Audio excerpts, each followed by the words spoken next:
오늘 주시는 하나님의 말씀은 시편 107편 30입니다. 시편 107편 33절에서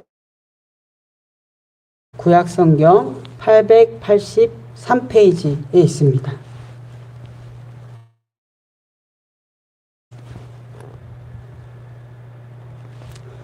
시편 107편 33 다 같이 교독하시고 마지막 절은 함께 읽습니다.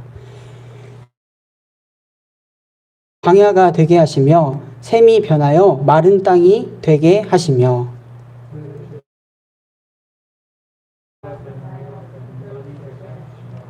또 광야가 변하여 못이 되게 하시며 하시고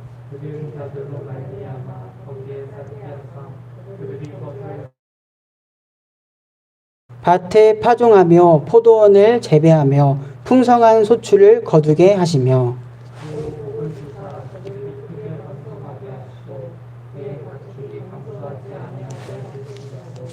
다시 압박과 재난과 우환을 통하여 그들의 수를 줄이시며 낮추시는도다.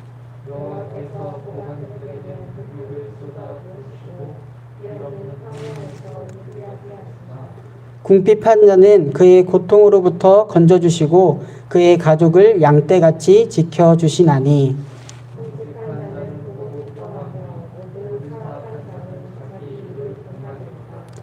지혜 있는 자들은 이러한 일들을 지켜보고 여호와의 인자하심을 깨달으리로다. 아멘. 오늘 우리가 함께 읽은 시편 107편을 포함하여서요. 시편 105편에서 107편은 그 내용에 있어서 관련성을 보입니다. 바로 이스라엘과 함께 하신 하나님의 이야기입니다. 시편 105편은 족장시대에서 출애굽과 또한 약속의 땅 정복의 여정에서 구원을 베푸신 하나님을 찬양합니다.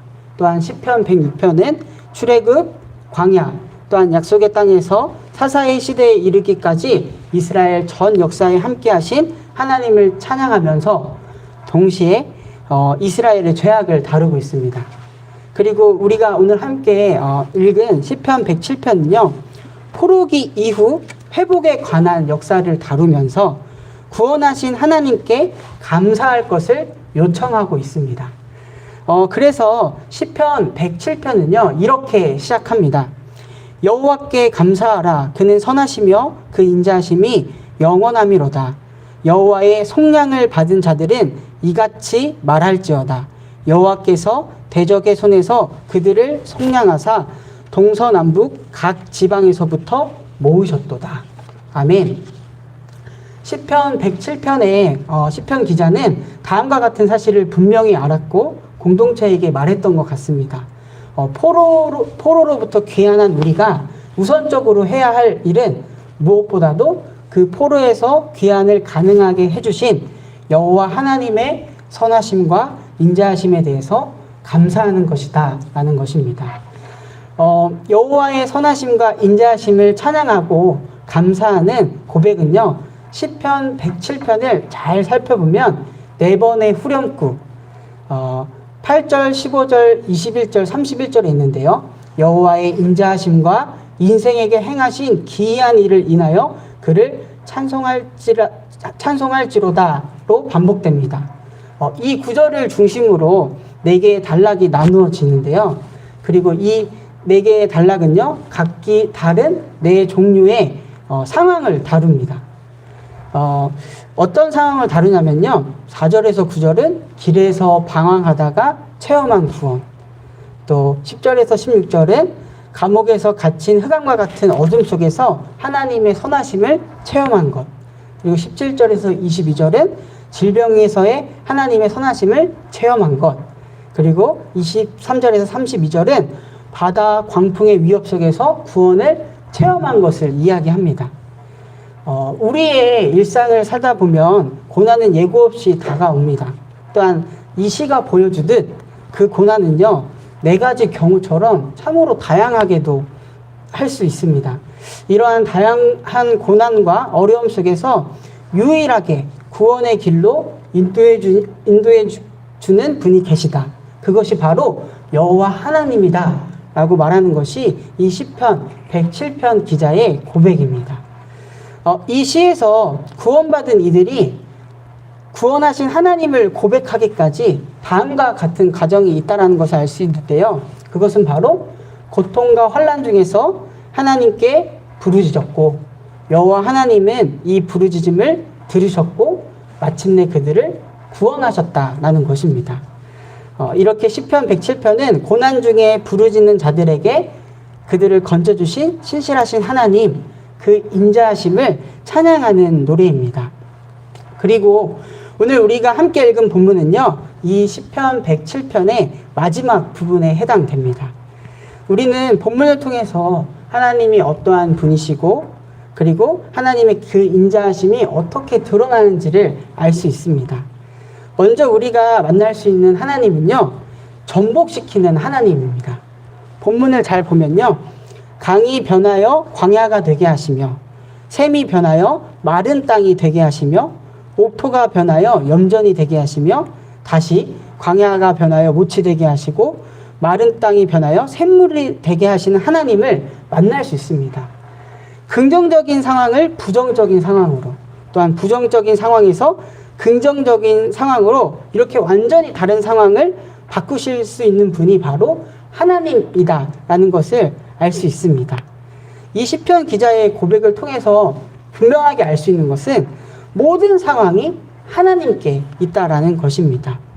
근데 제가 이 부분을 읽으면서 한 가지 눈에 들어왔던 것은 이러한 상황의 전복 또한 역전의 이유가 딱 한 번 이렇게 언급되는데요. 바로 34절입니다. 그 주민의 악으로 말미암아 옥토가 변하여 염전이 되게 하시며, 하나님 앞에 죄악으로 인하여 옥토, 직역을 하면 열매의 땅입니다. 그 땅만 봐도 열매까지 볼 수 있는 그런 풍요로운 땅이죠. 그 땅이 염전, 소금밭이 되게 하신다는 것입니다. 하나님 앞에 죄로 인한 징계를 말하고 있는 것이죠. 열매 맺을 수 없는 땅, 열매 맺을 수 없는 안타까운 상황으로 변하게 되는 것입니다. 이를 통해서 한 가지 질문이 우리 안에 있었으면 좋겠습니다. 혹시 나에게 소금밭이 되게끔 하는 죄악은 없는지 말입니다. 만약 소금밭 같이 열매를 맺을 수 없는 상황이, 그런 상태가 우리에게 있다면 우리가 찾고 변화를 요구할 분이 바로 여호와 하나님이라는 것을 오늘 본문은 말해주고 있습니다.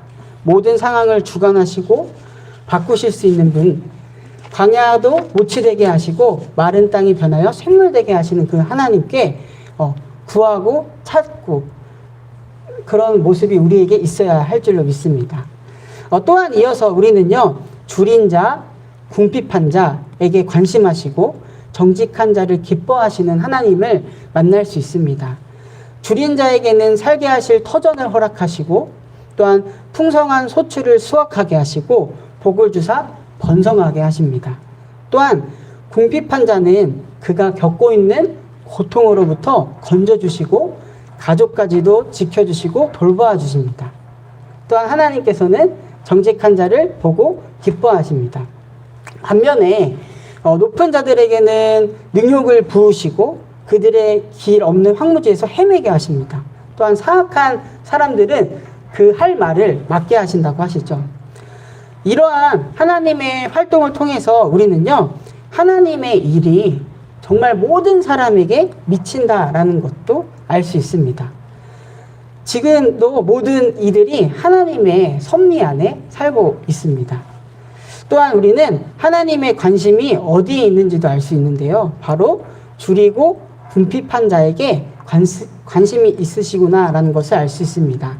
이는 구약에 나타난 율법뿐만이 아니라 예수님의 삶을 통해서도 드러나 있습니다. 바라옵기는 하나님께서 관심하는 곳에 우리의 마음도 있기를 소망합니다. 우리의 마음과 시선이 정말 줄인 자, 궁핍한 자들과 함께 하기를 원합니다. 그들에게 터전과 열매와 복을 주시려는 하나님의 마음이 하나님을 믿고 따르는 우리의 손길을 통해서 전해져야 하겠습니다. 또한 그들의 고통을 아시고 건져주실 뿐만 아니라 그들의 가정도 돌보시는 하나님의 그런 비전이 하나님께 순종하는 우리를 통해서 이루어지길 소망해 봅니다. 이러한 하나님의 일하심을 알고 하나님의 관심을 두며 누가 보든지 보지 않던지 하나님 보시기에 정직하게 살아가는 사람, 하나님은 그 사람을 보고 기뻐하시고 미소를 지으십니다. 이렇게 하나님의 인자하심은 어떠한 상황에서도 또한 누구에게라도 닿습니다. 오늘 본문의 마지막 절인 43절을 세 번역으로 읽으면 다음과 같은데요. 지혜 있는 사람이 누구냐? 이 일들을 명심하고 주님의 인자하심을 깨달아라. 내가 살아가는 삶이 하나님의 섭리 안에 있음을 인식하고 인정하는 것이 바로 지혜입니다. 지금 나의 상황과 상태가 평안하다면 이 평안이 하나님의 인자함으로부터 왔음을 알고 감사하는 것입니다. 혹 나의 상황과 상태가 고통스럽고 절망적이라면 우리는 하나님께 통곡해야 합니다. 내가 상황을 해결하고 뒤집으려고 하는 것보다 오직 하나님의 선하심과 인자하심에 매달리는 것입니다. 그럴 때 오늘 본문을 통해서 만나주시는 하나님은 들으시고 응답하시고 건져주신다라는 것입니다. 우리는 이 시편 107편을 읽고 묵상하면서 이스라엘뿐만 아니라 하나님의 백성인 우리의 삶에서도 그 인자하심과 선하심으로 함께 하시는 여호와 하나님께서 곁에 계심을 고백해야 하겠습니다. 하나님께서는요, 오늘도 저와 또한 우리에게 행하신 일을 주의 깊게 살피고 잊지 않고 살아가기를 원하십니다. 여호와 하나님에 대한 감사와 찬양이 오늘 저와 우리 사랑하는 정릉교회 성도님들의 마음과 입술에도 이어지기를 간절하게 소망해 봅니다. 네, 제가 기도하겠습니다. 선하시고 인자하심이 크신 하나님, 우리의 삶에 하나님의 인자하심이 닿지 않는 곳이 없음을 고백합니다. 그러나 때로 우리의 어떠함 때문에 잘 되는 것 같고 평안한 것 같은 어리석은 생각을 합니다. 그리고 우리가 당면한 고난 앞에서는 그 원인을 하나님께 돌리는 어리석은 우리이기도 합니다. 주님, 우리가 평안할 때에도 고난 중에 있을 때에도 그 모든 순간이 하나님께서 허락하셔야 주어진다는 것을 다시 한번 고백합니다. 평안할 때는 그 평안을 허락해 주신 인자하신 하나님을 기억하며 감사하며 찬양하게 하시고, 혹 고난과 고통 중에 있을 때에는 우리의 기도를 들으시는 하나님께 부르짖는 우리가 되게 하셔서 응답하시는 하나님의 뜻이 우리의 삶의 뜻이 되도록 하소서. 특별히 우리 정릉교회 모든 성도가 하나님께 정직하고 지혜로운 자가 되어 하나님의 기쁨이 되도록 그 삶을 인도하옵소서. 코로나19의 확산으로 인하여 다시금 어려운 시간을 보내고 있습니다. 이러한 때일수록 이 상황을 역전시킬 수 있는 하나님께 부르짖으며 지혜를 구하는 하나님의 백성 우리 모두가 되게 하소서. 온라인으로 진행된 정릉교회 새가족 양육이 4주간의 과정을 마쳤습니다. 새가족 모두가 정릉교회를 이루는 구성원으로서 은총의 숲을 이루는 그 믿음의 지향점을 향해 함께 가게 하소서. 또한 유아유치부, 유초등부 온라인 성경학교를 은혜 가운데 마치게 해주셔서 감사합니다. 우리 아이들 마음 가운데에 성령님이 하신다라는 믿음이 있도록 허락하시옵소서. 또한 이 시간 몸과 마음, 영혼이 아픈 환우들을 위해서 기도합니다. 그들의 모든 상황을 아시고 인자하심으로 응답하실 주님께 기도하며 나아가는 환우들이 되게 하시고 우리 또한 중보를 이어가게 하소서. 이 아침에 각자의 기도의 제목을 가지고 하나님께 나아갑니다. 각자의 기도 제목이 하나님의 뜻 안에서 이루어지는 하나님의 인자하심을 맛보는 우리의 기도, 우리의 삶이 되게 하소서. 이 모든 말씀 지금도 우리와 함께 하시는 우리 구주 예수 그리스도의 이름으로 간절히 기도드립니다. 아멘. 하늘에 계신 우리 아버지여,